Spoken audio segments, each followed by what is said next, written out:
नमस्कार मित्रों, आज हम बात करेंगे ज्ञान योग के बारे में। श्रीमद् भगवत गीता में श्री कृष्ण कहते हैं कि इस संसार में ज्ञान के समान पवित्र कुछ भी नहीं। ज्ञान सबसे पवित्र है, ऐसा हमको गीता से ज्ञान मिलता है। हर व्यक्ति को ज्ञान के ऊपर फोकस करना चाहिए। हमारा ज्ञान हमें जीवन को सुंदर बनाने में सहयोग करता है। हमको पता है कि सर्दी का समय है तो हमें ज्ञान ही तो बताता है कि हमें अच्छे कपड़ा पहनना है। हमें यही तो ज्ञान बताता है कि बच्चा जब बड़ा हो तो उसको अच्छा एजुकेशन दीजिए, क्योंकि जब बड़ा होगा तो वो अपने जीवन में अच्छे कार्य करेगा। वास्तविक ज्ञान ये है जो सबको समझना चाहिए कि जो भी कुछ हम जानते हैं अपने जीवन में, हम दूसरे से प्राप्त किए हुए हैं।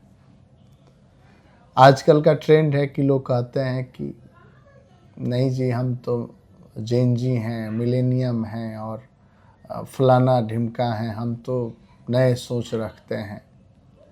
एक भी वर्ड आप नहीं जानते हैं अपने आप से, जब तक आप किसी और के माध्यम से नहीं प्राप्त करेंगे। और जो लोग भी आपको यह ज्ञान देते हैं, जो लोग यह बताते हैं, वो भी किसी और से प्राप्त किए हुए हैं। तो मूलतः ज्ञान जो है बांटने से बढ़ता है, ऐसा कहा जाता है। श्री कृष्ण भी कहते हैं, श्री कृष्ण भी अपना ज्ञान अर्जुन को दिए, क्योंकि अर्जुन तो दुखी हो गए और अर्जुन बार बार कह रहे थे कि हम किससे लड़ेंगे, सामने तो हमारे ही लोग हैं। लेकिन हमारे ही लोग नहीं थे, वो सब असत्य थे। और ज्ञान सत्य असत्य में सत्य को प्रबल बनाता है, सत्य को सामने लाता है ज्ञान।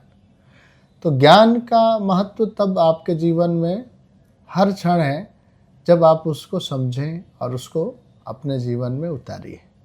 इसलिए मानिए, आप जिससे आप सीखते हैं, जिससे आप प्राप्त करते हैं ज्ञान, उसको आदर करिए और निरंतर अपने आप को अपडेट करते रहिए। जिस प्रकार से हर 6 महीना साल भर में हर व्यक्ति के फ़ोन में एक नया अपडेट आता है। जो लोग नहीं अपडेट करते हैं उनके सॉफ्टवेयर्स नहीं चलते हैं। उसी प्रकार से समय के साथ अपने ज्ञान को बढ़ाते रहना पड़ेगा, अपने ज्ञान को अपडेट करते रहना पड़ेगा। पहले तो फेसबुक और इंस्टाग्राम और यूट्यूब और बहुत सारा सोशल मीडिया नहीं था, इंटरनेट नहीं था। तो पहले ज्ञान लोग न्यूज़पेपर से प्राप्त करते थे, फिर बाद में टेलीविज़न आया तो सब लोग टीवी से न्यूज़ प्राप्त करते थे। टीवी और न्यूज़पेपर आज भी है, परंतु अब इंटरनेट आ गया, सोशल मीडिया आ गया, इंस्टाग्राम, फेसबुक, व्हाट्सएप, सब लोग इससे ज्ञान ज़्यादा प्राप्त करते हैं। अब उस ज्ञान में जब हम प्राप्त करते हैं तो उसमें एक फ़िल्टर लगाना पड़ेगा कि ये ज्ञान सत्य है या असत्य है। सत्य असत्य में चुनने के लिए आपको पढ़ना पड़ेगा, समझना पड़ेगा, न्यूट्रल होना पड़ेगा। ज्ञान से अगर आप वास्ता रखते हैं तो जीवन में आचरण आपका सुधरेगा। मैं कल इस्कॉन टेम्पल गया तो वहाँ एक गुरुजी का सुबह सुबह लेक्चर होता है, तो जब हमको मौका मिलता है तो हम इस्कॉन टेम्पल जाते हैं। कल के लेक्चर में हमने सुना कि जो श्रीपाद हैं, जो श्रीपाद जिन्होंने इस्कॉन का स्थापना किया, वो जब श्री कृष्ण से प्रेयर करते थे, अपने बायो में वो लिखे हैं या कई जगह उन्होंने बोला होगा, उनके भक्त लोग हैं, अब उनकी ही इस्कॉन में ही ये चल रहा था लेक्चर। तो वो गुरुजी बता रहे हैं कि जब श्रीपाद भगवान से जब प्रेयर कर रहे हैं तो भगवान से कह रहे हैं कि हे प्रभु, हमें सपोर्ट करिए। किस लिए? क्योंकि ये जो संसार में जो माया है और लोभ है, ये आंधी के समान है।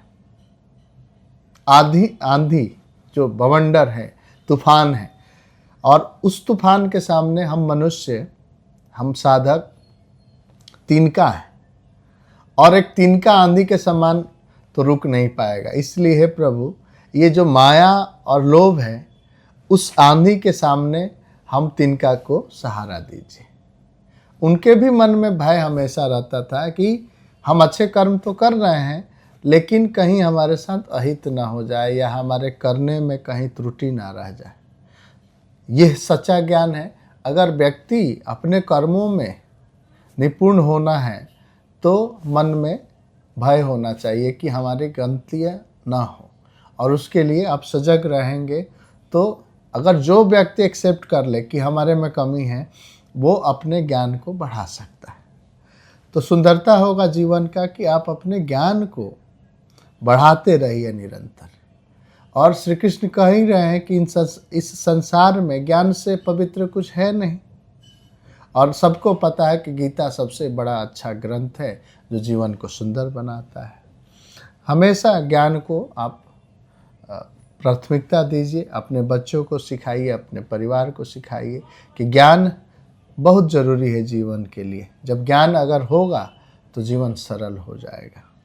जो माया, जो श्रीपाद कह रहे हैं श्री कृष्ण से कि हे प्रभु हमें माया और लोभ से बचाइए, ये एक ज्ञान का ही परिचय वो दे रहे हैं, जबकि वो भगवान से साक्षात उनका था। वो बहुत बड़े संत थे, उनके मन में कोई लोभ लालच तो था नहीं, फिर भी उनको लग रहा था कि कहीं हम लोभ, कोई ऐसा चमक आ जाए। माया क्या है?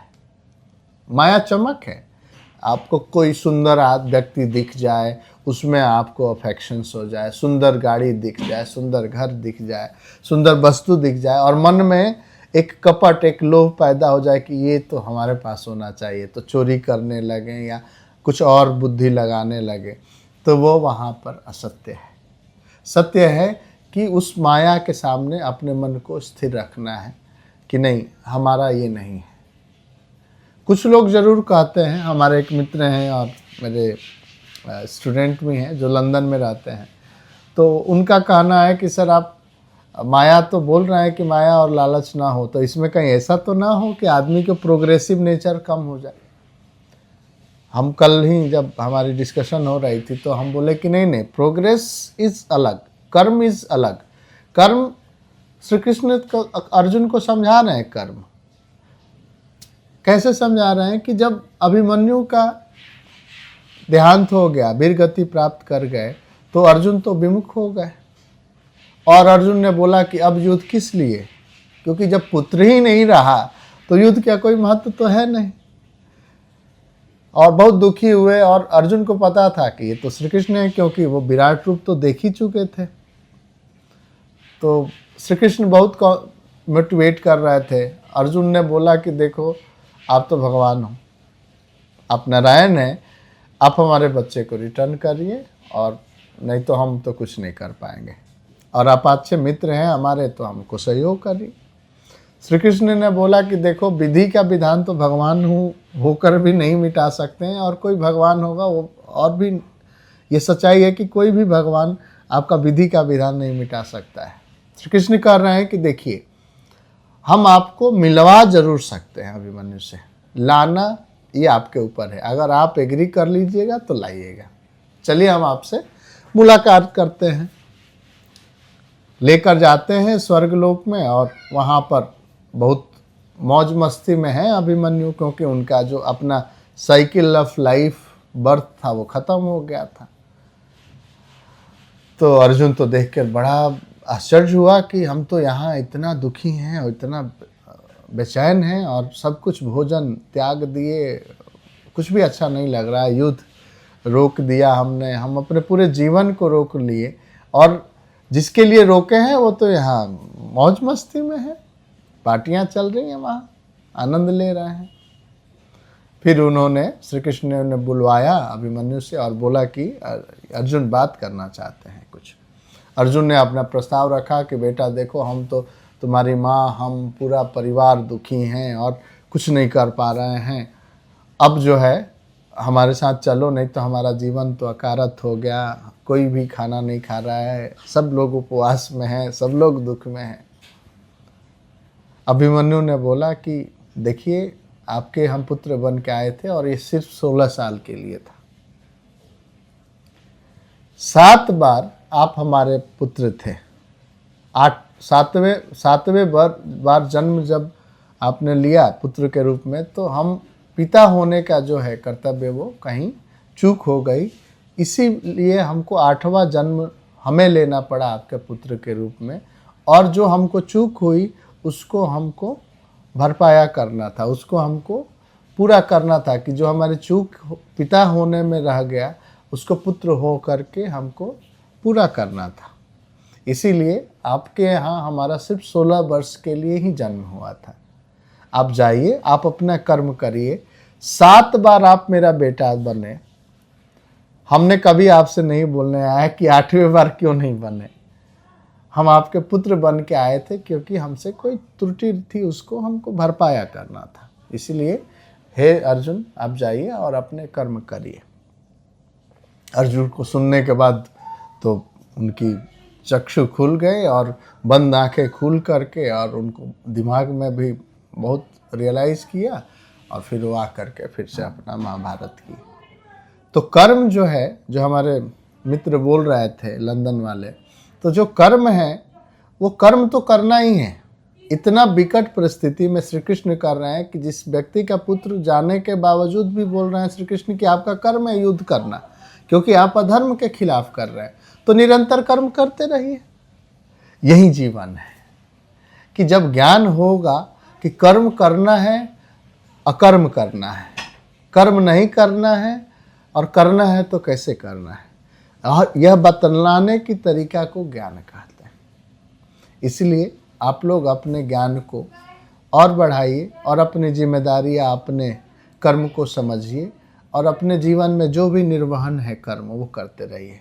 कोई पुत्र होगा, कोई पुत्री होगा, कोई पिता होगा, कोई माता होगा, कोई रिस्पॉन्सिबिलिटी भाई होने का होगा, कहीं बहन होने का होगा, कहीं आप संस्था में काम कर रहे हैं तो कर्मचारी होने का होगा, कहीं आप कोई बिजनेस कर रहे हैं तो वहाँ पर मालिक होने का होगा।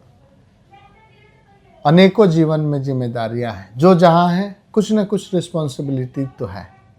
उस रिस्पॉन्सिबिलिटी को निभाना और ज्ञानपूर्वक निभाना, दोनों में अंतर हो जाएगा। रोज़ अपने आप को अपडेट करिए, अपने सॉफ्टवेयर को अपडेट करिए, क्योंकि हर 6 महीना में तो फ़ोन भी अपडेट हो जाता है। तो इसलिए अपने ज्ञान को अपडेट करिए और जीवन को सुंदर बनाइए। जीवन में ज्ञान के बिना जीवन अधूरा हो जाएगा। नमस्कार, आज के लिए इतना ही। अगले वीडियो में हम बात करेंगे राजयोग के बारे में। तब तक के लिए शुभ विदा। आप सबसे निवेदन है कि जो लोग इसकी ज़रूरत हो इस टाइप के वीडियो देखने के लिए, चाहे आपको लगता है कि कोई मित्र है, कोई भाई बंधु है जिसको ज्ञान योग के बारे में जानना चाहिए जीवन को सरल बनाने के लिए, उन सबको इस वीडियो को फॉरवर्ड करिए। और अगर आपको पसंद आ रहा हो, मेरा इस वीडियो में आपको अच्छा लग रहा हो, तो प्लीज़ लाइक एंड सब्सक्राइब करिए। और ज़रूर जिसको लगता है कि ज्ञान की ज़रूरत है, इस योग के बारे में जानने की ज़रूरत है, उसको तो ज़रूर भेजिए ताकि वो देखें और समझें। धन्यवाद वीडियो देखने के लिए। लाइक एंड सब्सक्राइब ज़रूर करिए। Thank you.